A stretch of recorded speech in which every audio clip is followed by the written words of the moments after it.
It seems as though youngsters are taking over world football right now. All across the world, youngsters are showing that the future of football is in safe hands. There are youngsters who are currently some of the best footballers on the planet. 20-year-old Jude Bellingham is dominating La Liga. 20-year-old Florian Wirtz and 21-year-old Jamal Musiala are establishing themselves as elite attacking midfielders and are the future of German football. And 22-year-old Bukayo Saka has been a top Premier League winger for a couple of seasons and is continuing to improve.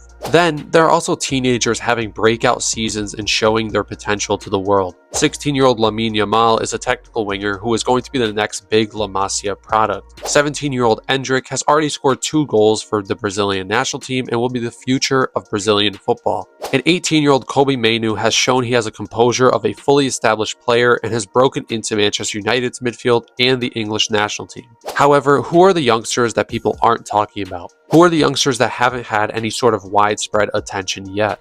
In this video, I will name 5 Premier League youngsters who I believe have the potential to be top players in the future. I'm focusing on the Premier League because that is the league I watch the most, but there are plenty of incredible youngsters all across the world. The first player I need to mention is Alex Scott. The 20-year-old midfielder signed for Bournemouth in the summer after getting a decent amount of attention while playing for Bristol City in the Championship for the past couple of seasons. This season, Alex Scott has been unable to fully display his brilliance, but I still believe this is someone who can be an elite footballer. Alex Scott has been a bit unfortunate this season with injuries. He's only been able to play in 15 Premier League matches, and many of those he has started on the bench. He's been injured 2 separate times, but seems to be fit now and has had a consistent run of games. He so far only has 1 goal and 1 assist, but stats don't define a player like Alex Scott. A big thing I look for when it comes to seeing if young midfielders actually have a lot of potential is their composure on the ball. Alex Scott is an incredibly composed player who always looks so calm receiving the ball. One thing that stands out for me is his first touch.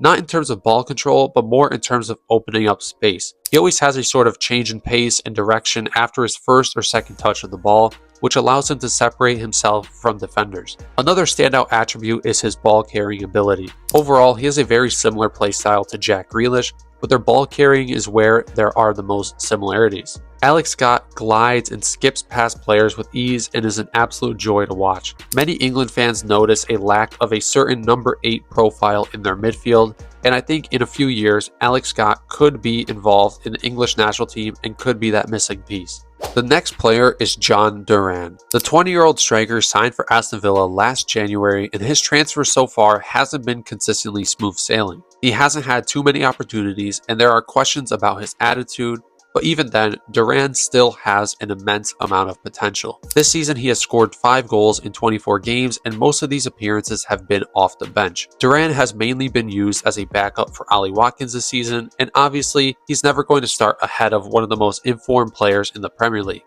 However, even as a sub, he has shown glimpses of talent and potential. He is pure chaos. He is a constant threat. He is a proper striker. He can hold up the ball. He is a physical threat. He is quick. He has good movement, he can run in behind, and he can strike a football very well. I think there are times when he is very erratic and lacks composure and looks like he easily loses his head, but I think he still could be an elite striker in the future. I don't know if we will ever see him succeed fully at Villa, but if he gets the opportunity to be a consistent starter, I have no doubt that he will show his ability.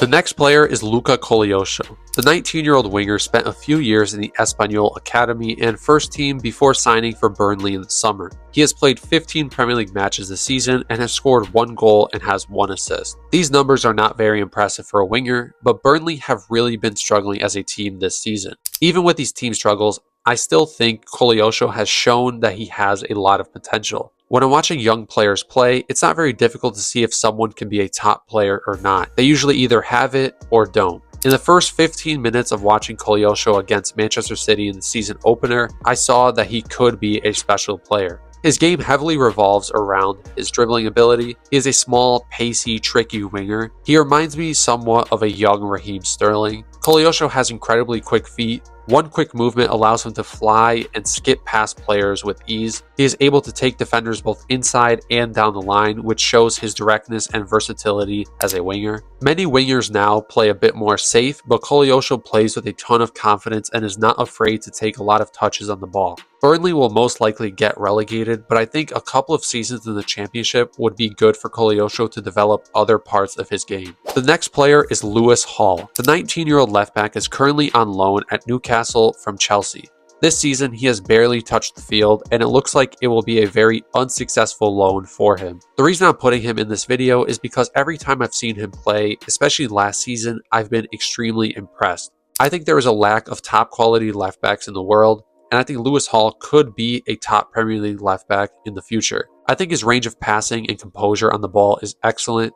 He's a fantastic runner with the ball and is always a threat going forward, but he can also put in a tackle and he has an incredible work ethic. I think next season will be massive for him. Chelsea have left back issues, and I don't think it's crazy to say that he could definitely make a push to make that position his own next season and get a lot more playing time ahead of inconsistent and average players like Ben Chilwell and Marc Cucurella. It's unlikely, but he definitely has the ability. The final player I want to talk about is Morgan Rogers. The 21-year-old midfielder just recently signed for Aston Villa, but he has already impressed me. I didn't know anything about Rogers before this season, but I did watch him play a couple times for Middlesbrough, and many praised him for his performances in the Championship and the Carabao Cup. He's only played 6 matches so far for Villa, but every time I watch him play, I just see him becoming such a good player for Villa. I don't think his decision making is too great yet, but he is still young and can develop that part of his game. But his ball striking, his movement, and his ball carrying ability is excellent. He sometimes looks a bit clunky on the ball, but then he moves so quick and he is such a silky dribbler. There have been so many times where he just takes one touch past the player and absolutely flies past them and carries the ball up the field and picks out a pass. I still definitely need to see more of him, but he perfectly fits into Unai Emery's system, and I have no doubt that he will be a good player in the future. That will be the end of the video. In the comments below, let me know who you think is a top youngster that not many people are talking about right now.